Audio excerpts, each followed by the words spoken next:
Hello YouTube, this is my first video. Obviously if you clicked on this you're looking for Madden 23 sliders that are realistic. So let me tell you kind of the position that I'm coming from here. A lot of the sliders I've seen, they do a really good job of balancing that competition with the AI, especially if you play on All-Madden mode. There's a couple really good, really competitive All-Madden sliders out there already. I'll link the one that I kind of used as a base starting point in the description, but this is a little bit more niche, a little more realistic as far as authenticity to the game.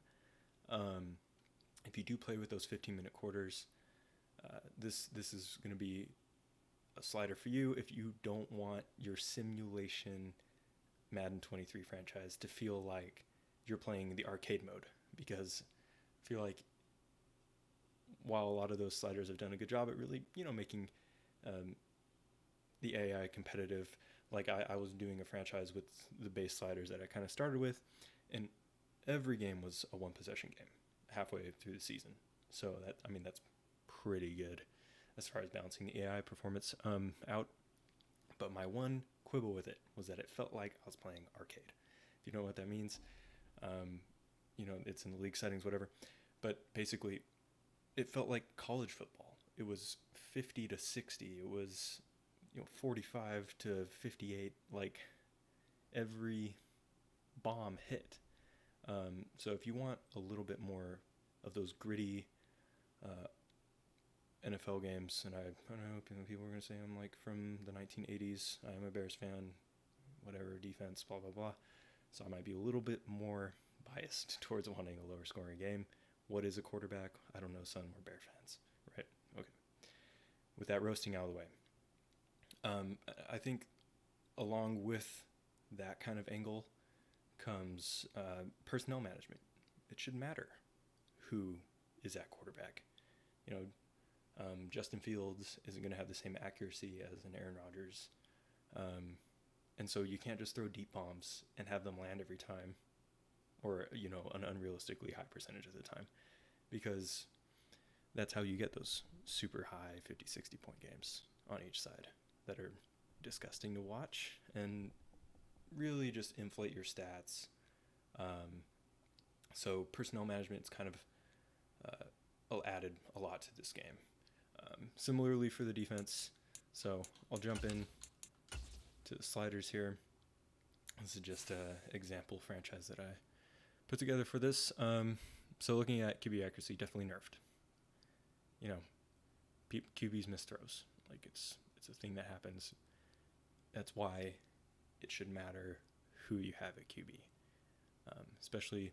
And now it's going to make the superstar traits even more important. You should be pumped when you get a superstar trait that's like Deadeye or whatever, 100% accuracy from the pocket, 100% accuracy outside the pocket, all that. And so, those actually have more of an impact. Like they were already nice to have. Now getting that's going to actually be a big deal. And I do also in my leagues nerf the amount of superstar and X factor players. So that's one thing. Another thing, obviously catching goes hand in hand with that. If you have a bad receiving core, it's going to matter. You should mind who's going to have a higher success rate with catching. So that catching stat is actually going to matter in Madden, because it kind of doesn't. If you leave this at 50, like everybody's going to catch every ball pretty much, unless they're like a ridiculously low overall, like the low 60s. It's pretty much the only time you see drops if you don't bring this down, in my opinion, my experience, which I only have like 80, 90 hours in the game. It's been out for a month. So not the most insane, but there's my reasoning there. And then blocking. Both of these buffed. And then I know I'm speaking out of both sides of my mouth here. It's because I match the player in CPU skill. I don't want to feel like I'm either getting cheated because I buffed the CPU, or that I'm doing too good because I left the player higher than the CPU. So they're both the same. But okay. When it comes to blocking, definitely buffed both pass blocking and run blocking, because even if you have like decent defensive tackles, you get so many tackles for losses and sacks by just usering the crap out of the O-line you're playing against. Like, if you just use the pass rush moves, like shed, rip, spin, I mean, the play success rate on those is way too high, because you're thinking, well, yeah, you have to try quite a bit. Well, you get so many tries in a play when they're sitting in the pocket. Like, sure, you might have flicked your joystick 5 or 6 times, but you can do that 5 or 6 times per play. So, by the time they get rid of it, you end up getting in the backfield a lot, too much. So like that's a big play when somebody gets in the backfield and gets a tackle for loss or a sack. Like, yeah, and your pass rush, once again, personnel management. Like your Robert Quinn's, speaking from a Bears fan perspective, or last year Khalil Mack's, like they're gonna get more sacks than just some no-name defensive tackles. So that's kind of controlling for the user factor there, because obviously you're just gonna be spamming rush moves, and then turnovers. I did lower both fumble and interceptions. A lot of people lower interceptions by a lot more. I see a lot of sliders with this at 20, 25. Just get better at passing. Like, don't throw when they're covered. Just don't throw bad throws. I mean, I get it, and that's why I still nerfed it, that defensive backs aren't going to have the same hands as wide receivers. Otherwise, they would be wide receivers. But I think just, nerfing this. And then fumbles, if you play 15-minute quarters, happen way too often, especially if you use the hit stick. So definitely nerf that, in fact, more than interceptions, because it was just, even when you use RB, like protect the ball, it's you would still fumble like half the time. So half the time being definitely hyperbole there. And then pass defense, obviously buffed. Like, especially, this is the biggest buff in any of these sliders. Pass defense reaction time up to 80. Like, if your receiver runs a curl, okay, and the ball's already in the air, say they're on the opposite side of the field from where you rolled out, that defender should be there by the time the ball gets there. I mean, half the time when you just see the AI sitting 2 or 3 yards off the receiver, like, I get it. If it's like a middle linebacker or somebody, like a run stop middle linebacker being 2 or 3 yards off the defender or the receiver. But when you have corners just standing there while the ball's in the air, that really irks me. It feels cheap. So definitely up this the most out of anything in these sliders, and kind of just generally upped pass coverage as well, because just the frequency of plays, even when you do accelerate a clock down to 12, 10, just it kind of helps keep those pass numbers down, and it makes you read the field a little more. And it makes you want your receivers to be fast and good route runners. Once again, personnel management, because that matters. And a lot of these sliders, while they do a good job, I'm going to reiterate this, and making the scores close, personnel management's kind of out the window, unless you have like a superstar or something, and you end up with college scores. So that's kind of what this is all meant to mitigate, in addition to keeping the score of the game close if you're an All-Madden player. And then tackling, definitely buffed.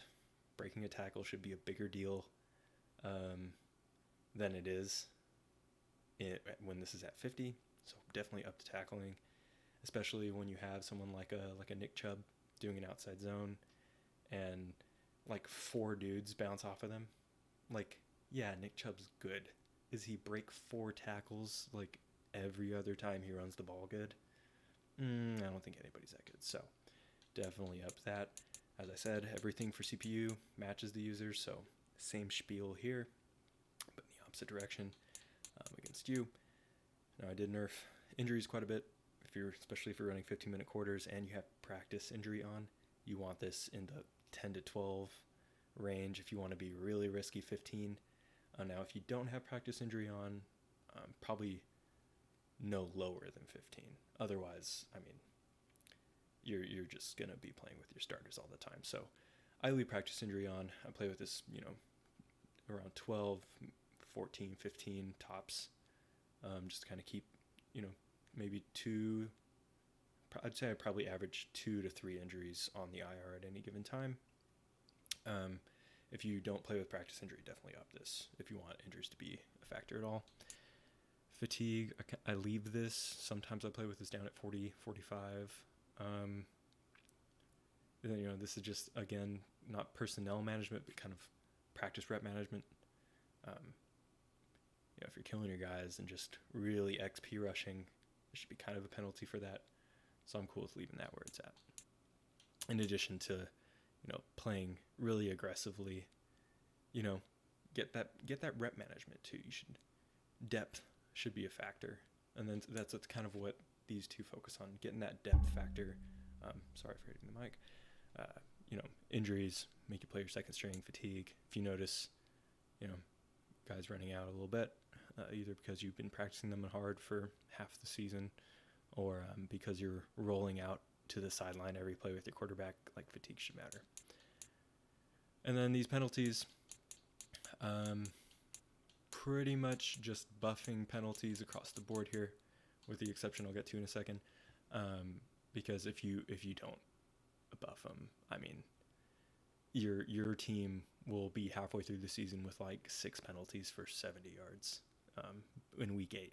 So definitely buff penalties if you want it to feel reasonable at all. By the time you start, accumulating weeks in your franchise and you look at your penalty stat and you're like, what? Either I'm the greatest coach of all time or something's up. So you're paying the refs or something. So definitely buff quite a bit of these, especially holding. One exception being DPI, so defensive pass interference. Definitely lowered this. This is kind of going hand in hand with the bombs. Everybody wants to be a sharpshooter and run the Hail Marys and run the bench play and always hit that corner and always, hit some big play. But if you have this at 50 plus, the cornerback, if he's even beat by like half a step, there's like a 50-50 chance you throw a 40-yard ball and that you're moving up to that spot because of the flag for DPI. So this is just kind of nerfing that a bit. And then everything else, just turning off intentional grounding, makes the QB stay in the pocket a little more. Other players have said that about the AI logic. I agree. I definitely have seen a lot more competitive, less of that chaotic scramble when this is on, where they just end up running straight into your D end. Like they have no vision whatsoever just because nobody was open. So this will force a lot less like cheesy coverage sacks where they run like a chicken with their head cut off. And then I'm just taking a couple sliders words on illegal contact. I really haven't seen what it does with the AI logic there. But yeah, this is kind of, I think, in the same logic as intentional grounding. So these are my sliders. If you want, not super inflated offensive stats and you want, personnel management to matter, you want games to come out with realistic statistics, especially looking at the season accumulated stats, I think this is definitely, and not to be able to over-user anyone, and just cheese like kind of a strat and get a meta going. This has been pretty good so far. It's good from a competitive standpoint. So let me know how these work for you. If you disagree on a few things, if you maybe don't play the same as me and these pan out, a little different depending on the strategies you use on the field, let me know. Drop a like, I guess, and see you next time.